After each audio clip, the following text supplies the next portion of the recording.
Pode começar. Então, meus amigos, nós estamos iniciando mais uma vez, nesse momento, uma reunião cristã, que é o tema do nosso estudo, da nossa reflexão da noite de hoje. Eu acredito que todos nós já conheçamos muita coisa sobre esse tema, mas estudando, fazendo a pesquisa para preparar essa lição trazida para nós por Emmanuel, eu aprendi muitas coisas novas. Então, como é bom a gente estudar, né? E a nossa doutrina é tão rica, a gente vai estudando a vida inteira, não só na vida material, como na vida espiritual também. Nós esperamos isso, né? Nosso progresso espiritual é contínuo e a gente vai continuar estudando.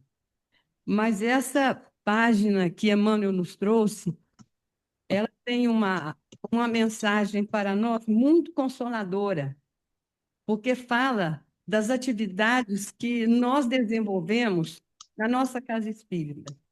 E outras denominações religiosas também desenvolvem nas suas igrejas, nos seus templos, nos seus terreiros, onde quer que se encontrem os companheiros para fazer a comunhão com o plano espiritual, aí certamente está as bênçãos de Deus, né? Então, Emmanuel faz aqui a sua reflexão no Caminho, Verdade e Vida, pela psicografia do Chico Xavier, pelo Espírito Emmanuel. Reuniões cristãs, é a lição número 9. Chegada, pois, a tarde daquele dia, o primeiro da semana, e cerradas as portas, onde os discípulos, com medo dos judeus, se tinham ajuntado, chegou Jesus e pôs-se no meio deles e disse-lhes: paz seja convosco.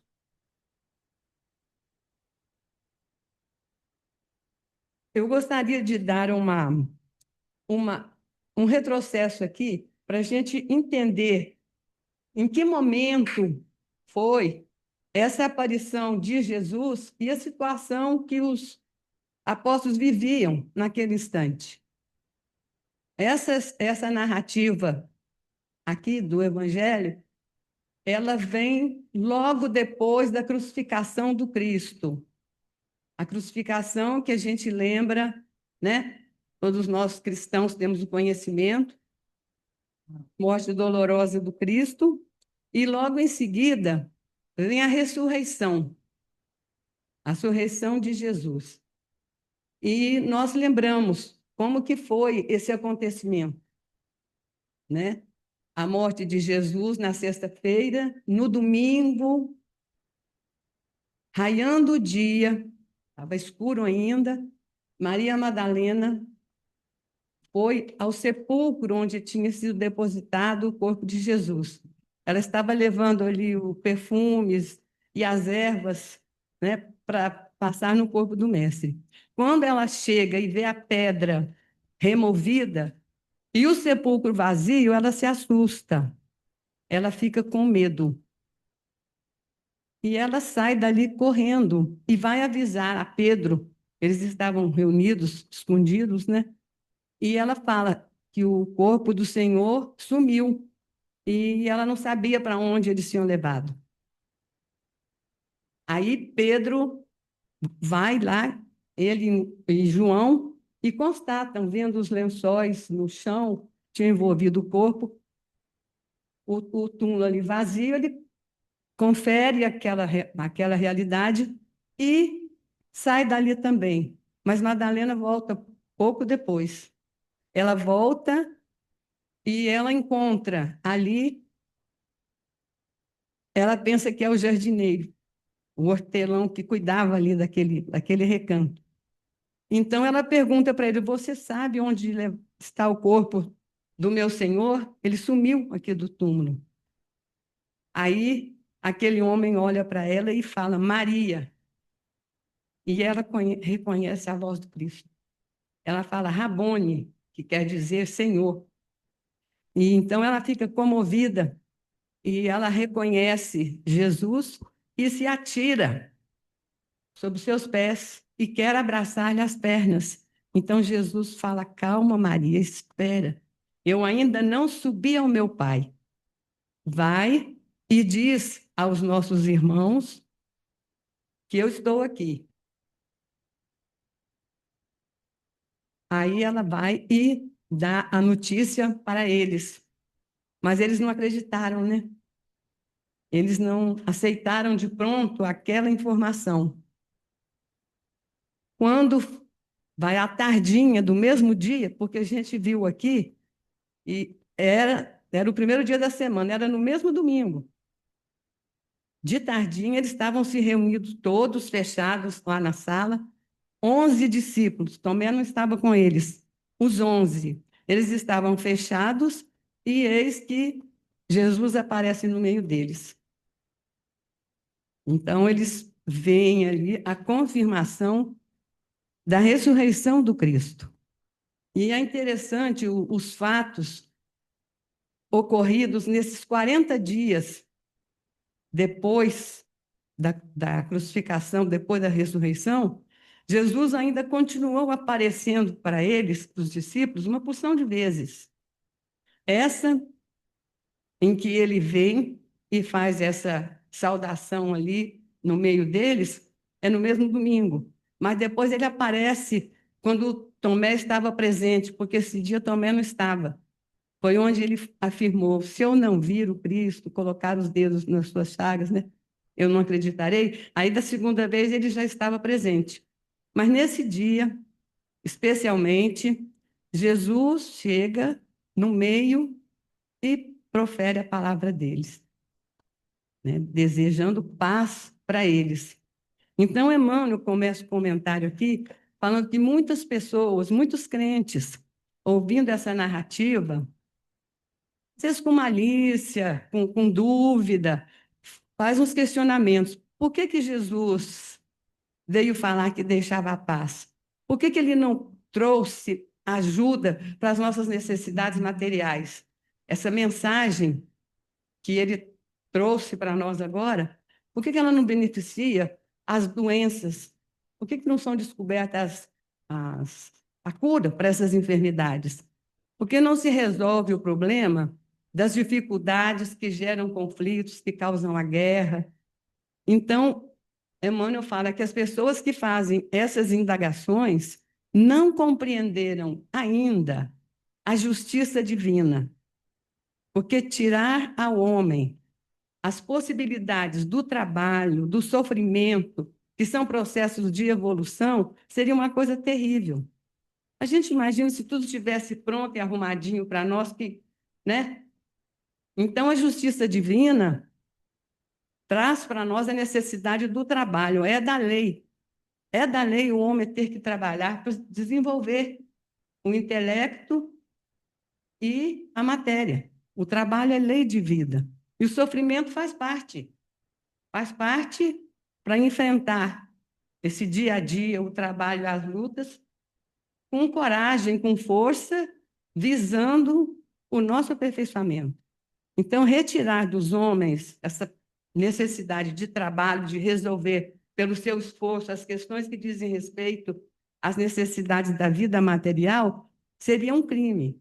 E a lei de justiça divina faz com que todos tenham essa necessidade de trabalhar, de contribuir para o seu processo evolutivo. Essa é a nossa missão aqui na Terra. Então, Emmanuel faz esse questionamento. E ele lembra o modo que Jesus chegou. Jesus aparece repentinamente entre os 11 discípulos, portas e janelas fechadas, e ele não traz ali nenhuma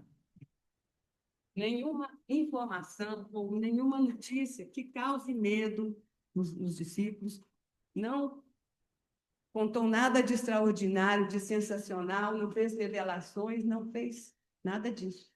Ele chega simplesmente e fala: a minha paz vos dou. Aí Emmanuel questiona: seria isso suficiente para nós entendermos essa mensagem do Cristo? O que é que ele veio mostrar ali para nós? Provar a sobrevivência da alma, a sobrevivência do espírito. Porque no Antigo Testamento tinha a profecia de que esse Cristo haveria de ressuscitar. Então, cumpriu-se a profecia.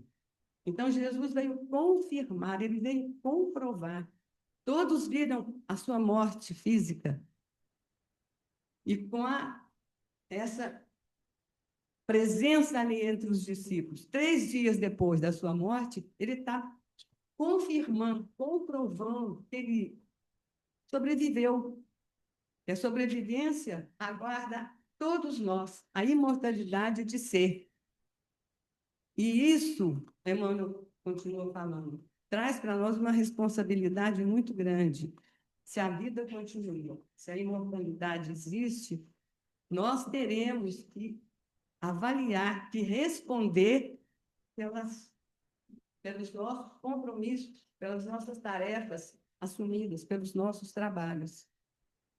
E, se a gente conseguir entender essa verdade e realizar o nosso trabalho, a nossa missão, com dignidade, com respeito, buscando fazer tudo isso em paz, precisaria de ter uma notícia mais feliz para todos nós, né? Emmanuel fala assim, isso não é suficiente, porque tem pessoas que acham que isso é insuficiente, que as reuniões que congregam as pessoas para fazer a comunhão com Deus, receber as bênçãos do mundo espiritual, que são as reuniões cristãs, todos vão ali e recebem o benefício. E essas reuniões, elas sempre existiram, em todas as épocas da humanidade. Todos os tempos, os homens se reuniram para juntos buscar esse apoio do mundo maior. E nos dias de hoje acontece a mesma coisa. Todas as igrejas cristãs, os templos protestantes, os centros espíritas, em todos os lugares onde nós nos reunimos para buscar a bênção de Deus, a sua força, a sua proteção, todo lugar existe e todos nós somos beneficiados. O propósito, então, dessas reuniões é nós nos alimentarmos espiritualmente, nós nos resignar, ficarmos felizes, porque todos nós saímos dali abastecidos. A gente pode analisar, né, que os católicos eles vão à missa, recebem a Eucaristia e se sentem fortalecidos e renovados para continuar buscando os seus caminhos espirituais. Os protestantes, né, os evangélicos, nos seus templos, louvando e exaltando a Deus através do seu canto, eles cantam muito, né? Gostam de louvar ao Senhor com a música, com o canto, eles também saem dali abastecidos, saem fortalecidos, porque realmente Jesus tinha afirmado, quando estiver 2 ou mais reunidos em meu nome, eu ali estarei. Então, ele ali está, seus representantes, seus mensageiros estão ali presentes, naquele ambiente, naquela reunião cristã. E eu estava pensando hoje de manhã, na hora do nosso culto no lar, também é uma reunião cristã, porque como os espíritas se reúnem no centro, em torno de uma mesa, fazem a sua prece, tem a reunião do estudo, a reunião mediúnica, de todos os trabalhos que saem da casa espírita, ali eles estão presentes, os benfeitores espirituais. Com certeza, eles estão presentes. E é importante a gente comparecer a essas reuniões cristãs. Eu me lembro de uma história que vocês devem ter ouvido já falar, a respeito de reuniões cristãs mesmo. Aquela história do cristão que deixou de ir à igreja e se afastou durante muito tempo. Então, quando ele foi visitado pelo representante, ali, pastor, ou padre, não me lembro, ele falou assim, você está afastado da igreja. E ele estava triste e enfraquecido mesmo. Aí ele fala, o cristão é como um pau de lenha. Você acende ele, ele fica com uma chama pequena ali na ponta. Se você juntar muitos paus, você faz uma fogueira e a luz é grande. Mas se você afastar aquele pauzinho aceso do conjunto, ele vai ficando fraco, fraco e se apaga. Então, a necessidade, eu acho essa simbologia grande da gente reabastecer nossas energias nas nossas reuniões semanais, no nosso culto do Evangelho do Lar, porque ali a gente reúne para agradecer e buscar a bênção de Deus. Então, com certeza, nós estamos sendo agraciados, beneficiados. Se reunir em nome de Deus, com fé, acreditando sinceramente, nós temos a presença do mundo espiritual. E é importante essa comunhão espiritual entre nós. Kardec já falava disso. Nós temos necessidade da comunhão espiritual, de nos reunirmos para receber do mundo maior os benefícios, as informações, as orientações, os aconselhamentos. Então, quando a gente ouve a mensagem dos nossos benfeitores espirituais, eles nos trazem muito isso, né? Nos convidando para a paz, para a fraternidade, para a alegria, para a força, para a esperança. É porque nós necessitamos disso sempre, porque nós vamos, aos pouquinhos, apagando a nossa luz se a gente não alimentá-la diariamente, ou pelo menos semanalmente, num culto, numa missa, num louvor né, num templo protestante, em qualquer lugar que seja. E a gente vê que as reuniões cristãs, elas aparecem em todos os lugares. E isso é um benefício para todos nós. A gente não perder essa oportunidade. E Emmanuel fala que quando as portas e janelas estavam cerradas, é para que a gente entenda que, nesse momento, a gente deve deixar o mundo lá fora, as nossas preocupações, os nossos trabalhos, nossas obrigações, aquilo que é pesado para nós, fica lá fora. Nossos problemas, as dores, tudo está lá fora. Nós estamos aqui agora para entrar em comunhão com os bons espíritos que vêm para nos ajudar, para nos fortalecer. E essa recomendação, Jesus fala quando nós formos orar, que a gente fechasse, entrasse para o quarto, fechasse a porta e ficasse ali em segredo. Ou seja, recolhimento íntimo para que essa comunhão se estabeleça. Então, essa simbologia da porta fechada é para a gente vir de coração aberto, de coração puro, para receber. Porque nós sabemos que seremos reabastecidos na nossa fé. Essa dificuldade. Então, Emmanuel comenta que todos os cristãos se beneficiam dessas reuniões, todos os cristãos, cada um ao seu modo. É a Eucaristia, é a música, é a prece no centro espírita, tudo traz benefício. Mas para nós, a mensagem que Jesus veio trazer, a prova da sobrevivência e o desejo de paz, é fundamental, porque nós podemos fazer voos mais altos do que os outros cristãos. Nós temos certeza da sobrevivência. Os outros também têm, porque Jesus aparece ali comprovando. Mas nós estamos em contato mais direto com as mensagens dos bons espíritos, nos livros, nas reuniões mediúnicas, em todos os nossos trabalhos, nós temos essa comprovação sempre. Sempre nós estamos sendo beneficiados. Não tenhamos dúvida disso. E quando a gente não acredita, não confia em Deus, nessa promessa de Jesus, nós sentimos medo. Nós vamos enfraquecer e vamos sentir medo.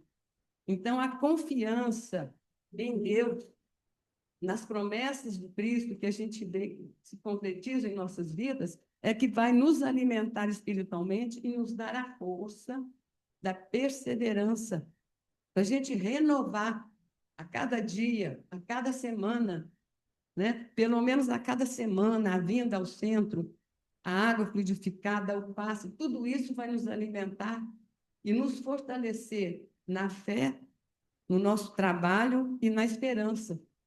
Porque confiar em Deus é a fé. Depois vem a esperança. A gente confia porque a gente tem certeza nas disposições que Jesus nos ensinou. Então, vem essa esperança de que as promessas vão se realizando e vai acontecendo.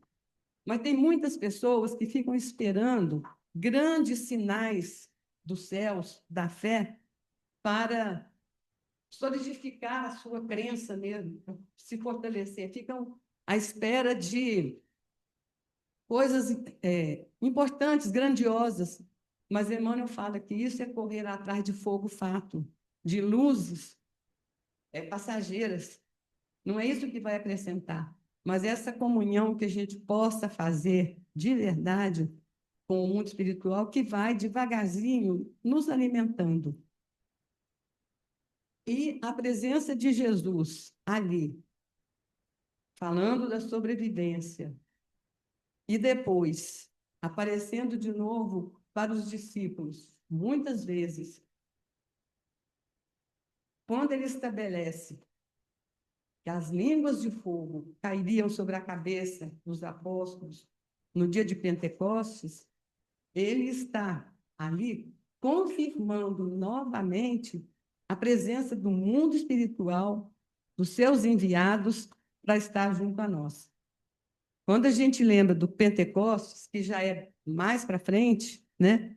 Jesus aparece da mesma forma, as portas fechadas, janelas fechadas, aí já estão os 12 discípulos reunidos e ele aparece novamente ali entre eles.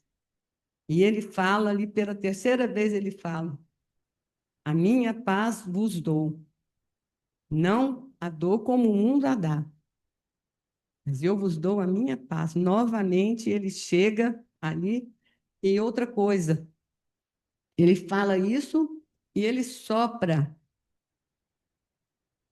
na cabeça dos apóstolos, um por um. Ele sopra e ele fala, eu vos dou o Espírito Santo. E eles todos que se achavam enfraquecidos, desanimados ainda, né, nas suas missões, nas suas tarefas, eles se sentem encorajados a partir dali. E naquele momento, eles recebendo aquelas línguas de fogo que apareceram naquele ambiente, depois de um vento, né, um vento maior, línguas de fogo sobre a cabeça de cada um deles, e eles começaram a falar da grandeza de Deus, a falar do Pai. E naquele ambiente, quando eles saem dali, segundo Emmanuel, fala que tinha mais de 3.000 pessoas reunidas, dos mais diversos países, das mais diversas cidades ali em Jerusalém. Era a festa de Pentecostes, era a festa famosa, e reunia todos os fiéis ali. E todos estavam ouvindo falar das grandezas de Deus, cada um na sua língua. E os discípulos eram todos nazarenos, galileus, né? Eles não tinham conhecimento de outros idiomas, mas cada uma das pessoas com quem eles conversavam, eles entendiam no seu idioma. Então, causou admiração esse fenômeno da comunicação deles com todos, todos entendendo as mensagens que estavam sendo ditas. E muitos perguntaram: o que está acontecendo com esses homens? Alguns indagaram: eles estão bêbados? Beberam muito? Estão cheios de mosto, que era o álcool? Aí Pedro, ali entre eles, levanta e fala assim: esses homens não beberam, não é nada disso. Estão se cumprindo as profecias. Joel já tinha afirmado que nos últimos tempos os vossos jovens terão visões, vossas jovens terão sonhos, vossos velhos terão sonhos. Eu derramarei do meu espírito sobre toda a carne, estabelecendo ali a comunicação mediúnica, essa troca, esse intercâmbio, né? E a partir desses fatos, a gente vê que a mediunidade se estabeleceu de uma maneira ostensiva. Essa ajuda espiritual, essa comunhão se faz perceptível. As pessoas entendem, sentem isso. E a partir daquele momento, então, Jesus faz com que o homem, a humanidade ali presente, entenda que agora essas relações podem ser livres. Porque a gente lembra que naquela época, Moisés tinha proibido a comunicação dos mortos. Nós sabemos, Deuteronômio, capítulo 19, ele fala que não, que aquele que tinha passado do túmulo para outra vida não podia voltar. E quem fizesse contato ou buscasse essa comunhão seria condenado. Era uma proibição severa que era obedecida mesmo. Não era livre a liberdade dessa comunhão com o mundo espiritual. E quando Jesus faz essa presença, essa aparição, e os apóstolos começam a fazer a divulgação da doutrina, ficou patente que a humanidade já tinha alcançado um desenvolvimento possível de receber essas comunicações, de se beneficiar dessa presença espiritual. E a partir daquele momento, então, a poder estabelecer esse contato com mais suavidade, porque Jesus, ele veio suavizar essa lei tão dura de Moisés, essa proibição. Proibia com morte. Então, Jesus veio suavizar isso, porque ele abrandou essa lei. Assim como ele abrandou a lei do olho por olho, dente por dente, ele abrandou a lei também do contato com o mundo espiritual.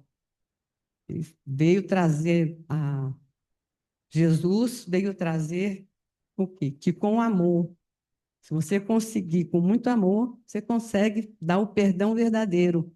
Então, não era mais aquela condenação eterna que Moisés havia estabelecido, né? Do olho por olho, dente por dente. Jesus veio trazer aí a lei do amor e veio suavizar essa proibição de comunicar com os mortos através do Pentecostes. Para nós, o, o Espiritismo é o consolador prometido, nós sabemos disso, né? Que veio para ficar conosco até a consumação dos séculos. Uma vez que a gente recebe o conhecimento, recebe a informação e acredita verdadeiramente, ela nos pertence e ninguém nos tira de nós, né? Nada não apaga esse conhecimento, essas informações, fica para a vida eterna, para a vida espiritual também. Então, as informações que os espíritos estão trazendo para nós são patrimônios que nós vamos cultivar aí a vida inteira, nós vamos levar a vida inteira.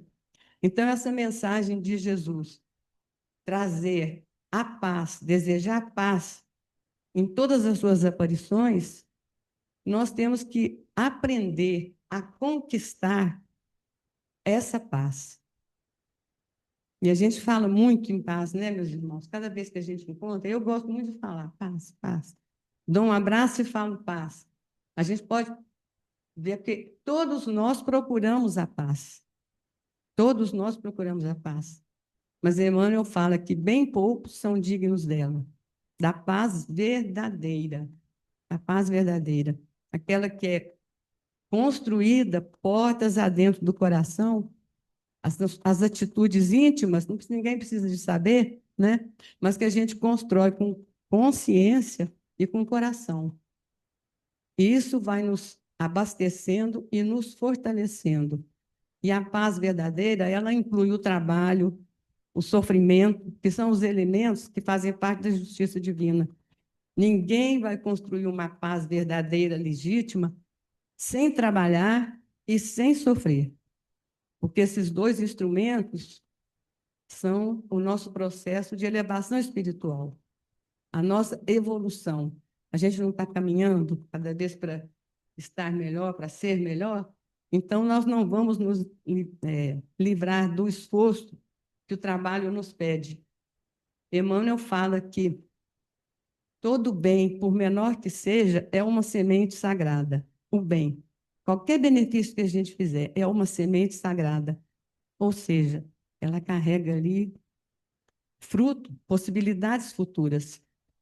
E Emmanuel fala que a semente que recebe a adubação, recebe a água, recebe o sol, ainda é obrigada a se recolher na sua intimidade e trabalhar para produzir o fruto.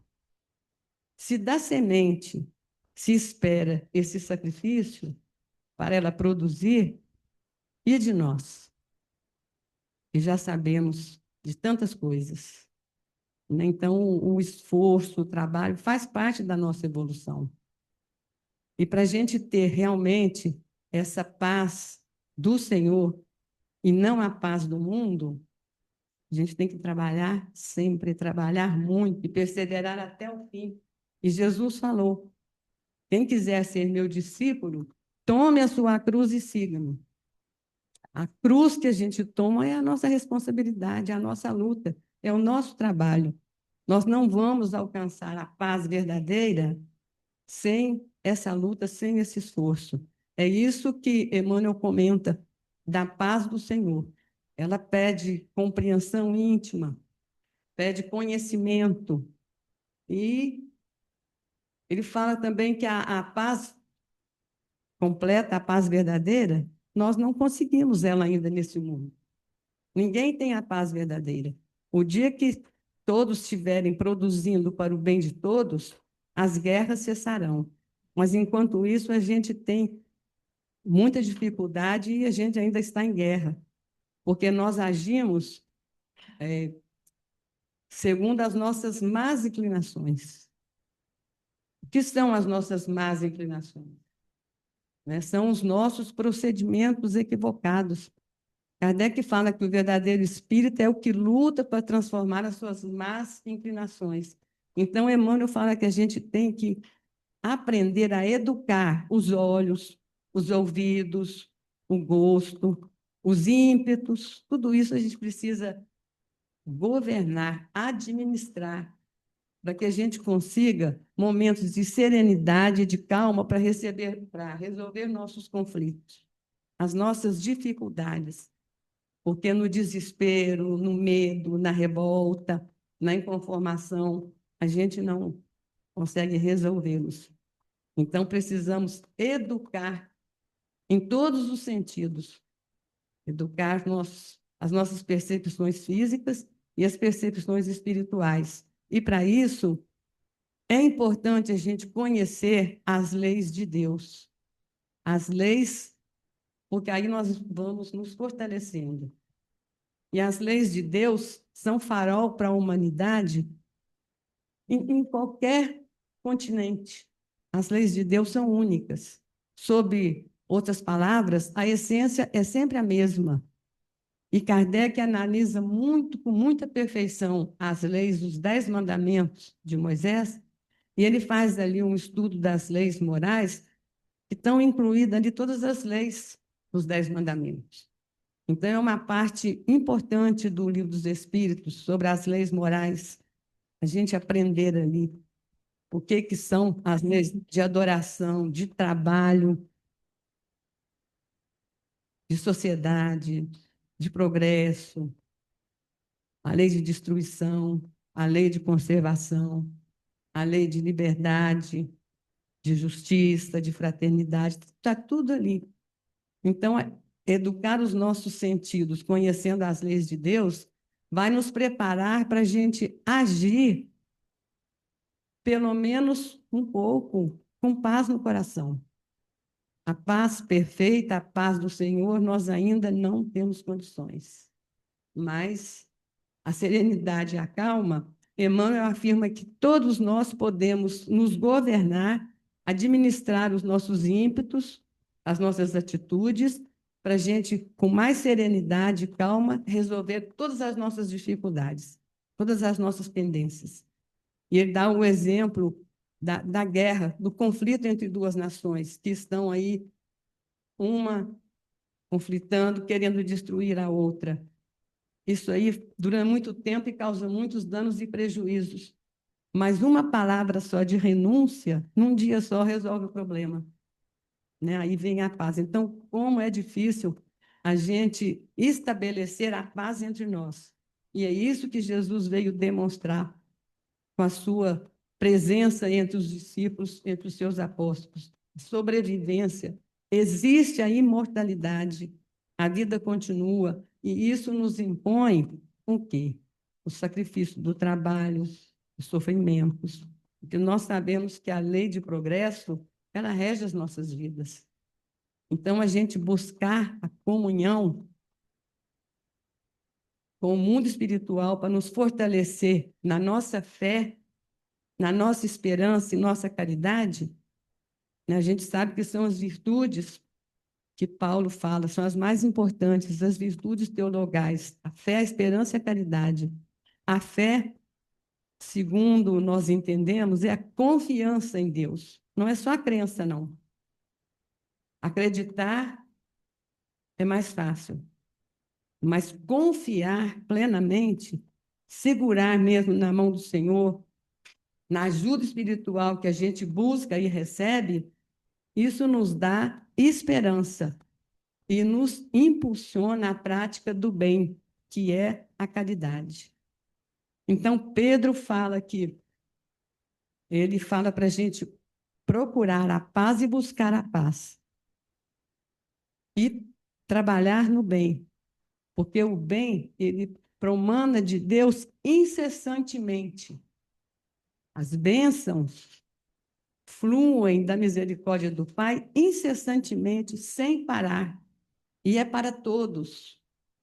Não é para os da minha igreja, para os da minha seita, da minha religião, da minha família, para mim. O bem, ele flui de Deus para toda a humanidade, para todos os homens. Todos os homens são filhos de Deus.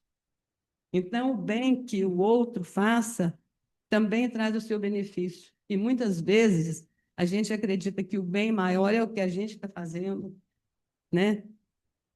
A minha igreja faz, desvaloriza um simples canto do outro, um louvor com canto, a gente fala, está perdendo tempo só de cantar? Não, é um benefício. Está trazendo um benefício.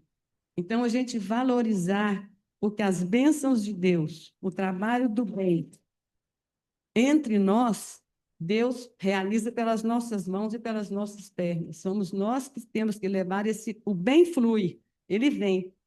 Mas se ele ficar parado em nós, a gente não propaga, a gente não faz. Então, quando a gente age no bem, a gente está distribuindo essas bênçãos que fluem incessantemente. E é interessante uma colocação de Emmanuel, ele fala assim que Deus, ele não olha o indivíduo, ele não olha a pessoa, em se tratando do bem. É a ação dele, a ação é benévola, é benfazeja, então Deus reconhece isso. Ele não importa que o indivíduo é o João, é branco, é negro, é estrangeiro, brasileiro, nada disso. Não importa a aparência, nada do exterior. É o bem que ele está realizando, por menor que seja. E ele fala que o bem mais insignificante é dar um copo d'água para quem está com sede. É uma semente sagrada. E os Espíritos nos afirmam que o benefício que a gente faz, ele não se perde nunca. Ele é nosso advogado em toda parte. Prática do bem. Inclusive, tem uma lição de Emmanuel, grandiosa, que eu e a Cristina já olhamos algumas vezes, na apostila da Federação, que fala do trabalho da assistência social. A caridade. O livro que está inserido na mensagem chama Perante Jesus, e a lição chama Remuneração Espiritual. Então, lá no texto é de Emmanuel, ele fala assim, que todas as vezes que a justiça divina bate na nossa porta para fazer aquela cobrança que a gente se compromissou, né? Cada vez que ela vem, a justiça divina chega até nós e nos encontra na ação do bem, manda a misericórdia divina que a justiça seja suspendida naquele momento. Que não se faça aquela cobrança. Quando ela nos encontra, fazendo a prática da caridade, do bem.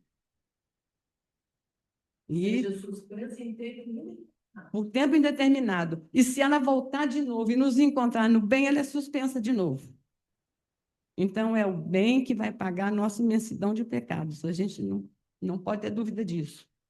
E confiança em Deus pressupõe a certeza.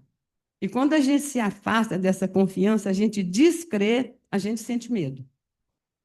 Então, o verdadeiro cristão, o verdadeiro espírita, a nossa fé raciocinada, nos pede que a gente tenha firmeza e confiança sempre, mesmo nos momentos mais difíceis.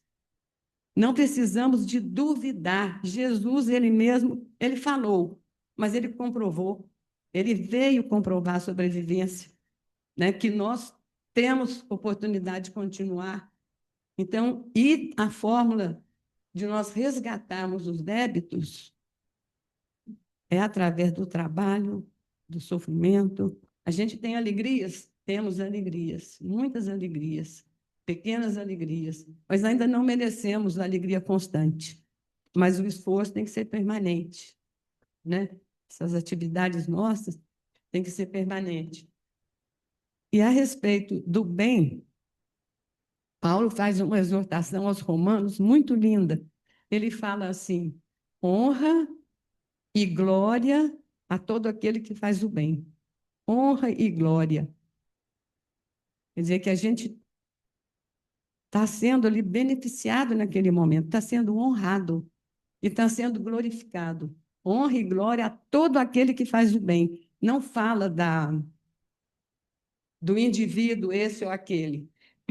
Todo aquele que faz o bem. Então, a caridade, ela não tem fronteiras, né? A gente sabe. E qualquer gesto que a gente puder fazer, aí é a caridade.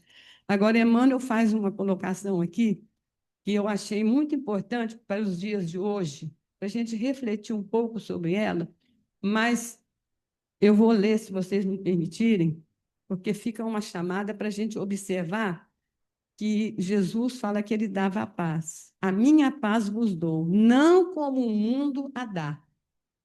Então, a paz do Senhor Jesus é diferente da paz que a gente possa ver aqui no mundo, né, aparente. Então, ele fala assim que, a respeito da gente consagrar a nossa preocupação nas coisas, buscar essa paz nas coisas materiais, fala que a gente pede a riqueza, pede o casamento, pede um cargo público, pede poder para poder ficar tranquilo e ficar em paz, achando que a paz poderia vir disso daí, né?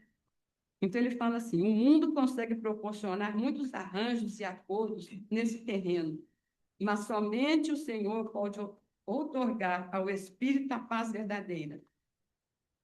Nos círculos da carne, a paz das nações costuma representar o silêncio provisório das baionetas. A paz dos abastados inconscientes é a preguiça improdutiva e incapaz. A paz dos que se revoltam no quadro das lutas necessárias é a manifestação do desespero doentio. A paz dos ociosos sistemáticos é a fuga ao trabalho. A dos arbitrários é a satisfação dos próprios caprichos. A dos vaidosos é o aplauso da ignorância. A dos vingativos é a destruição dos adversários. A dos maus é a vitória da crueldade. A dos negociantes sagazes é a exploração inferior. A dos que se agarram às sensações de baixo teor é a viciação dos sentidos. A paz dos comilões é o repasto opulento do estômago, embora haja fome espiritual no coração. Há muitos ímpios, caluniadores, criminosos e indiferentes que desfrutam a paz do mundo. Sentem-se triunfantes, venturosos e dominadores no cetro. A ignorância endinheirada, a vaidade bem vestida e a preguiça inteligente sempre dirão que seguem muito bem. Não te esqueças, contudo, de que a paz do mundo pode ser, muitas vezes, o sono enfermiço da alma. Busca, desse modo, aquela paz do Senhor, paz que excede o entendimento, por nascida e cultivada, portas adentro do espírito, no campo da consciência e no santuário do coração. Então, eu achei importante essa consideração, porque nesse mundo de tantas chamadas das necessidades materiais, muitos de nós nos esquecemos. Achamos que a paz se encontra em muitos desses aspectos. As pessoas estão bem, mas ele fala que isso é a enfermidade da alma, que a paz verdadeira é movimento, tem trabalho, ação, né? A gente está pensando mesmo, a certeza que a gente tem com Deus, a confiança, a esperança, a gente tem esperança porque a gente confia e a gente tem que agir através da caridade, não tem jeito. Eu não está terminando, né? Agora que eu vi o relógio ali. Mas, para finalizar, eu gostaria de comentar uma página de Emmanuel aqui, a respeito dessa passagem mesmo da aparição de Jesus no discípulo. Porque na vez que ele apareceu, quando estavam presentes os 12, ele surge novamente da mesma forma e fala: a minha paz esteja com vocês, a paz esteja convosco. É sempre a saudação dele: paz esteja com vocês. E sopra no rosto dos discípulos e fala para eles que eu vos dou agora o Espírito Santo. E Emmanuel comenta essa passagem. A mensagem chama: recebestes a luz? A mensagem de Emmanuel. E ele comenta, começa a falar: recebestes a luz quando creste? Então fica a missão para nós. Nós acreditamos? O momento em que nós acreditamos, então, e temos fé nas promessas de Cristo, nós nos tornamos cristãos. Nós acreditamos. Mas nós recebemos o Espírito Santo também quando nós vemos. Aí Emmanuel fala que a paz e o Espírito Santo naquele momento foi simbólico. Foi um momento grandioso, místico para os cristãos. Jesus apareceu, desejou a paz e deu para todos eles o dom do Espírito Santo. Mas nós, espíritas, entendemos que esse Espírito Santo que nós recebemos quando nós acreditamos é o esforço contínuo que nós temos que fazer todos os dias, o nosso esforço do trabalho, da necessidade da reforma íntima, de educar os nossos sentidos, todos eles, educar as nossas más inclinações. Então, esse Espírito Santo que nós recebemos é que alimenta a nossa fé. É isso aí que nos fortalece de verdade. Não é um simples momento, receber o Espírito Santo naquele dia. Não. É o desenvolvimento contínuo em nós, dos ensinamentos de Cristo, das suas palavras, dos seus ensinamentos. Então, meus amigos, nós precisamos aí continuar a nossa perseverança, a nossa luta, o nosso esforço de trabalho constante, nas nossas reuniões, dois ou mais reunidos em nome de Cristo, nos prometeu que estaria. Então, a gente não desanimar de nenhum dos nossos trabalhos, porque essa comunhão espiritual, para nós, é fundamental. É fundamental. A gente não pode perder de vista isso. É conservar o Espírito Santo em nós. E o bem que a gente vai fazendo devagarzinho, um dia ele vai ser tão comum em nossas vidas que nós vamos ter prazer em fazer o bem. Quando a gente chegar nesse momento, ter a alegria de fazer o trabalho do Cristo, a gente vai entender que a gente ama de fato Cristo. A gente não só compreende e aceita, mas a gente ama. A gente ama. E nós estamos caminhando para isso. Vai chegar a hora desse entendimento. Mas isso aí pede esforço, perseverança, incluindo os nossos sofrimentos, que é o caminho da nossa religião. Eu agradeço a atenção. muita paz, aquela paz pequena que a gente ainda pode realizar, né? Mas um pouco de serenidade, um pouco de calma, isso a gente vai edificando aos poucos, para a gente um dia chegar a ter, a merecer a paz verdadeira. Paz de Deus.